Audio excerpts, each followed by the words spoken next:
Olá, meus amigos, graça e paz. Quero convidar você a me acompanhar nesta série de 10 vídeos, onde estaremos falando de um assunto de extrema importância para a sociedade brasileira. Este assunto já teve respostas de vários nichos da ciência, da política, da sociologia, da geografia, da economia e outras ciências. Mas eu quero te dar agora uma resposta de cunho espiritual. Não estou falando de cunho religioso, estou falando de cunho espiritual. Por que o Brasil não prospera?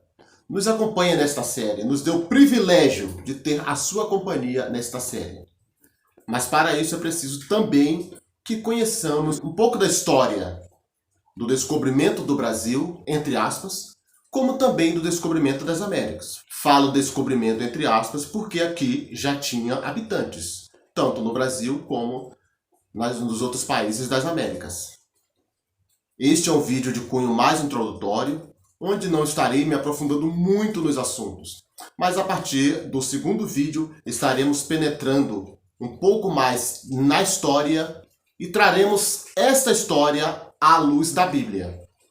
Estaremos falando sobre principados, potestades, hostes espirituais da maldade. Vamos mostrar um pouco, vamos comparar um pouco algo que aconteceu simultaneamente com o descobrimento do Brasil. Vamos comparar também a chegada do homem branco ao Brasil com a chegada do homem branco também ao que hoje chama-se de Estados Unidos.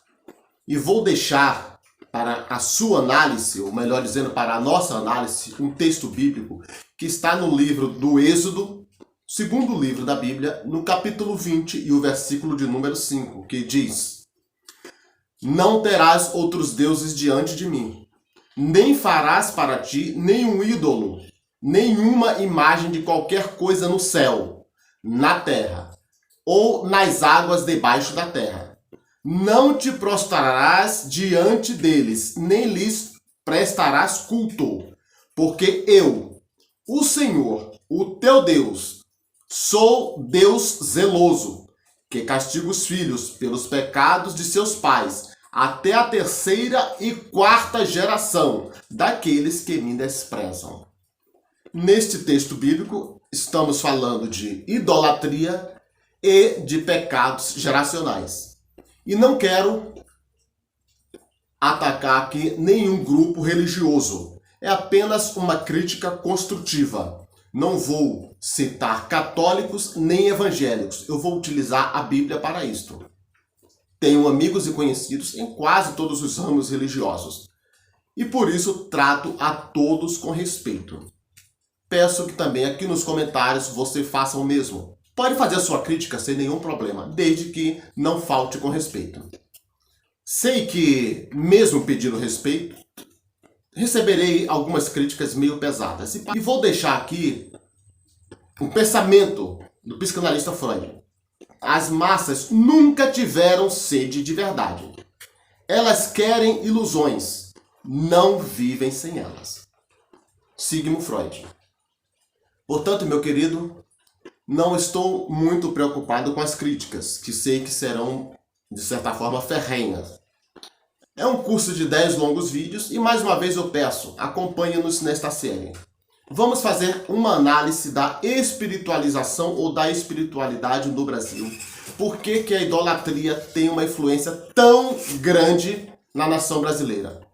No Brasil, houve, infelizmente, uma implantação muito ferrenha da idolatria. Idolatria que já existia aqui por parte dos nativos, dos índios, e esta veio com os descobridores de forma muito mais acentuada. E após a vinda dos escravos piorou a situação, que aí aconteceu o sincretismo religioso de uma forma muito acentuada, onde se dá a mistura das religiões africanas com o catolicismo, com o cristianismo e também com o que já era praticado aqui pelos indígenas.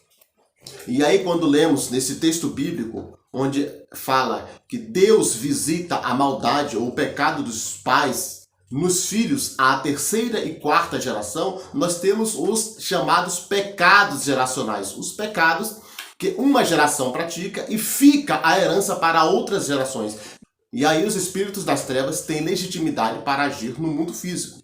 Vamos ter em mente que para agir neste mundo, no mundo físico, o mundo espiritual precisa da nossa autorização, do nosso aval. E nós fazemos isso, senão eles não têm como adentrar no mundo físico. E para isto, eles precisam de pessoas, de corpos, para agir sobre seus comandos. A idolatria, ela traz consigo uma série de fatores que influenciam diretamente na nossa vida. Uma delas, a prostituição. Por acaso o Brasil não é conhecido internacionalmente como o paraíso do sexo? A idolatria, ela abre portas para que o reino das trevas opere aqui no nosso meio. E meus queridos, vamos entrar um pouquinho na história. Como começou a civilização no Brasil? Não foi com a idolatria?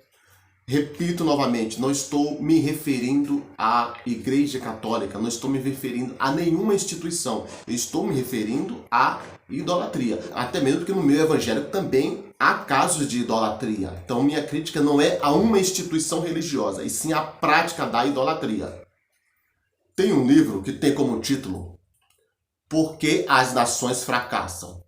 E neste, o autor lida muito mais com o aspecto geográfico das nações.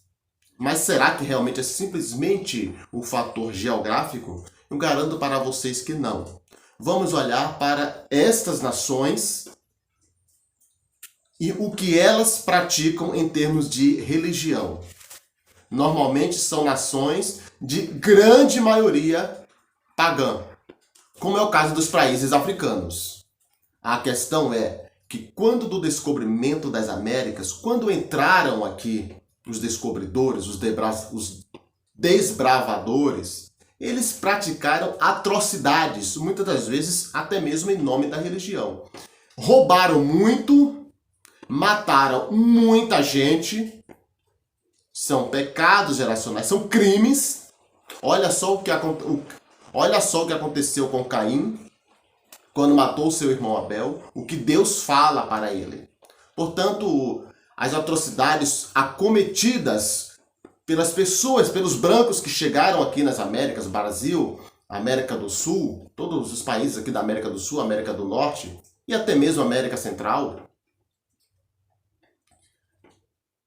cometeram grandes atrocidades. Mataram muita gente para roubar ouro e tudo de bom que tinha aqui. Essas coisas, meus queridos, traz para essas regiões principados, potestades, hostes espirituais da maldade. Elas se alojam nessas regiões, tomam conta, governam espiritualmente estas regiões, e estes pecados ficam para as futuras gerações. Essas futuras gerações continuam cometendo as mesmas transgressões que desagradam ao Criador. E aí as maldições, elas são perpetuadas, elas vão se perpetuando ao longo da história. O que nós podemos fazer? Podemos e devemos reconhecer estas transgressões dos nossos antepassados, confessá-las, pedir perdão e renunciar para que nós possamos atrair para nós, para a nossa nação, para as nossas famílias, coisas boas. Porque mesmo nós fazendo parte do reino, infelizmente, estas maldições hereditárias, elas vão sempre nos acompanhar até que sejam reconhecidas, confessadas e que seja feito pedido de perdão. Não fazendo isso, isso vai gerar mais crimes, mais pessoas vão ser usadas e influenciadas pelo mal. Vamos pegar o exemplo dos políticos brasileiros, dos juristas, digamos assim, no Brasil. O que acontece? Você vê por acaso que a justiça no Brasil ela está sendo feita como deve ser feita? Aí entra o texto do profeta Abacuque, onde diz assim: por esta causa a lei se afrouxa e sai o juízo pervertido. Abacuque capítulo 1 e versículo 4. Pois bem, meus queridos, este vídeo eu vou encerrar por aqui.